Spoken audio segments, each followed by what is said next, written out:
cette expression, mais on aurait aimé bouffer du Boche. Parce qu'on ne pouvait pas oublier tout de même qu'ils étaient en France, qu'ils nous occupaient. Une dizaine environ. Il y avait je vais d'abord parler de Mouchotte, parce qu'il est quand même le plus connu à cause de ses carnets. Et d'autre part, si nous sommes pas étant partis ensemble, c'était quand même mon meilleur camarade. Il y avait Guérin aussi, qui était ensuite le troisième équipier de Gibraltar. Guérin était le grand ami de Mouchotte depuis le début de la guerre. Je crois même qu'ils étaient connus avant la guerre. Ensuite, je parlerai surtout de Bouquillard. Bouquillard était le plus âgé de nous. Nous l'appelions le grand-père. Il n'avait qu'une passion, Bouquillard, c'était voler.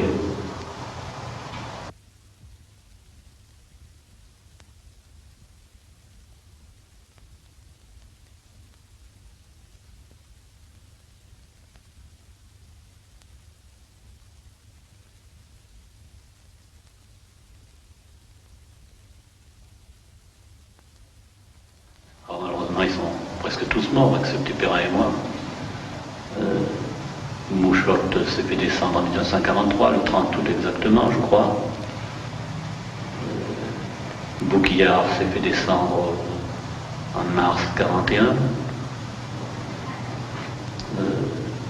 Il a été enterré dans le Kent.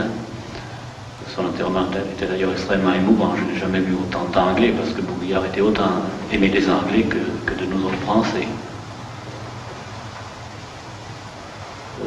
Ensuite, c'est Guérin qui s'est fait Non, Guérin ne s'est pas fait descendre, il a eu une panne de moteur au-dessus de la mer, il s'est posé en mer et a disparu. Comme Brière d'ailleurs, Brière a disparu quelques jours après, dans les mêmes conditions. Cheron s'est fait descendre au-dessus de la Manche. Fayolle s'est fait descendre à Dieppe. Il avait accepté de commander un groupe de chasseurs bombardiers, de Hurricane bombardiers. C'était presque un groupe suicide à l'époque. La Bouchère, on ne sait pas trop si la Bouchère s'est fait descendre ou s'il a eu une panne d'oxygène à l'altitude. Mais il est aussi mort au début 42, je crois. Nous n'avons jamais douté d'ailleurs de la possibilité d'une défaite anglaise. Mais je crois que s'il y avait eu une défaite anglaise, nous serions partis plus loin. Et votre participation à la bataille d'Angleterre? Bien, notre participation à la bataille d'Angleterre n'a rien fait de formidable, n'a rien fait de sensationnel. Nous avons fait, comme je disais tout à l'heure, la mission d'un petit exécutant dans une escadrille. Mais en fait, le seul mérite qu'on a, c'est d'avoir été les premiers à se battre.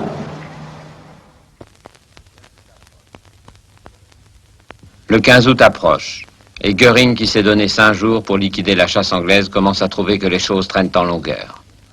Il vient à Paris, à l'hôtel Ritz, qui est le quartier général de la Luftwaffe, et il décide de frapper un coup décisif. Il le baptise lui-même l'Adlertag, le jour de l'aigle.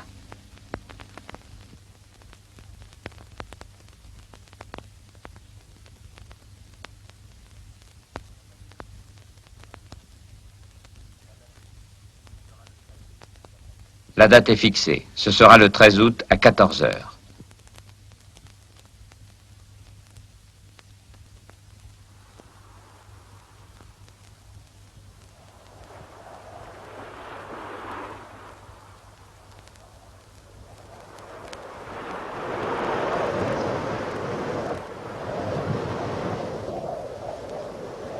« 900 bombardiers, 300 Stuka, 700 Messerschmitt sont en état d'alerte. On n'avait jamais vu ça.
Sur les plages de la Manche, les Anglais toujours imperturbables admirent le spectacle.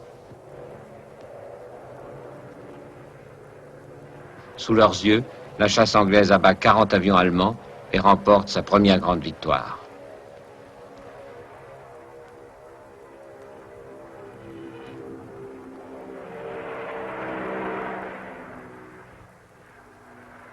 Vu d'en bas, le dogfight, le combat aérien, paraît être une mêlée confuse.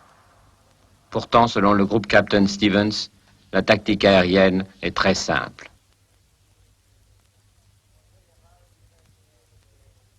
En général, vous aviez des formations bien coordonnées qui s'approchaient l'une vers l'autre. Et la première rencontre, si vous voulez, était assez ordonnée. Mais tout de suite, ça a dégringolé dans une série de combats individuels, avec des avions qui tournaient en rang et qui essayaient de se mettre l'un sur la queue de son adversaire. Et c'était là que l'importance de la maniabilité des avions. Par exemple, là, le Hurricane présentait des avantages très considérables. Il gagnait tout de suite sur le rayon de tournement des Messerschmitt 109, qui était forcé de se désengager le plus vite possible, parce que sinon, si ça continuait, inévitablement, le Hurricane arrivera aux positions où il peut ouvrir le feu. Et c'était là que beaucoup de gens ont perdu la vie en faisant des erreurs assez élémentaires dans le tactique. Du moment que vous avez quelqu'un sur la queue comme ça, le seul moyen était de tourner en rond et si vous voulez dégager, dégagez en piquant.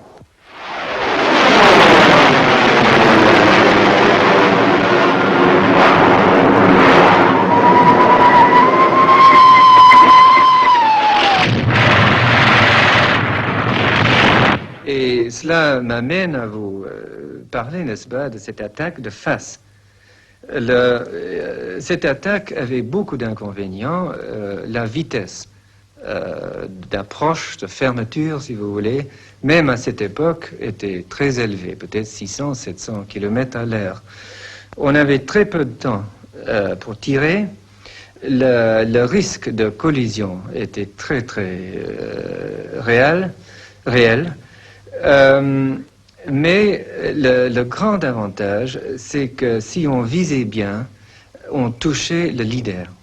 Le leader parti, les autres étaient tout de suite en désarroi.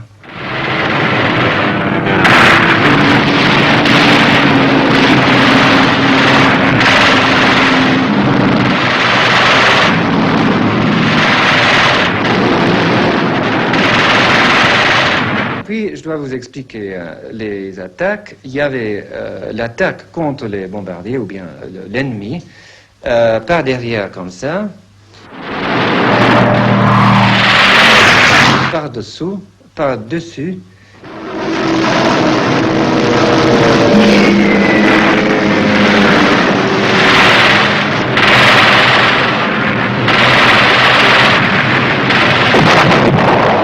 Et de face. Et c'était l'attaque de face que finalement nous avons trouvé était l'attaque la plus efficace. Une des choses les plus spectaculaires que j'ai jamais vues, c'était mon squadron commander qui a descendu d'un seul Rafale 3 avions. C'était des Stuka et moi je le suivais assez près et il a ouvert le feu. Et le premier avion a explosé et je ne sais pas si c'était une manœuvre involontaire ou l'explosion du premier avion, mais le deuxième est rentré dans le troisième et tous les trois ils sont descendus en flammes comme ça. Et ce que je trouve peut-être le plus ironique, c'était que mon squadron commander était très myope. Entre les combats, c'est l'attente. Les heures de bureau, disent ironiquement les pilotes.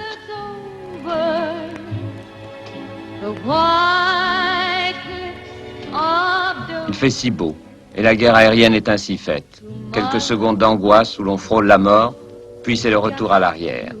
Aux rengaines de Véraline, à la tasse de thé, à la campagne anglaise, aux bandes dessinées du Daily Mirror, qui racontent les aventures de Popeye, la mascotte des pilotes de chasse.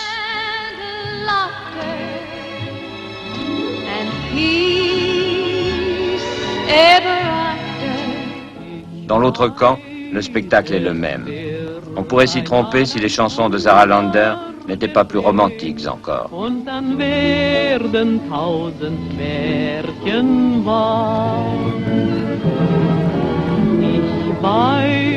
So schnell kann keine Liebe vergehen, die so groß ist und so wunderbar.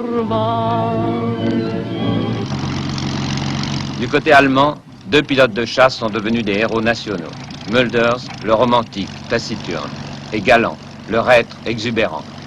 Eux aussi considèrent la guerre comme un sport. Mulders a déjà remporté 54 victoires. Étrange destin, il mourra bêtement dans un accident d'avion piloté par un autre. Galant, le cigare toujours au bec, sera général à 30 ans et terminera la guerre avec 104 victoires. Pour survivre à 4 ans de combats aériens, il faut une audace folle et une précision maniaque. Ce sont les deux qualités d'un pilote de chasse, ce sont les deux qualités de Galant. Devenu homme d'affaires, il est revenu sur l'aérodrome de Calais dans son petit avion de tourisme.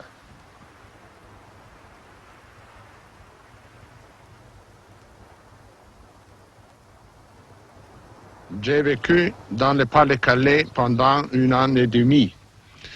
Je suis arrivé comme capitaine, je suis parti colonel. Je vais vous montrer où était mon escadre. Il y avait au moins une trentaine de terrains d'aviation autour de Calais, sans compter la plage. La plage était couverte de carcasses d'avions qui avaient atterri en détresse. Voilà mon terrain. Oui, c'est ça, Odenberg.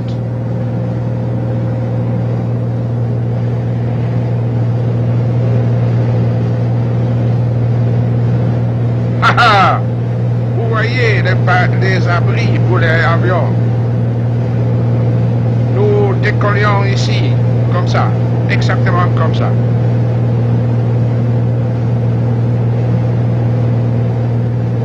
Voilà, Vincent.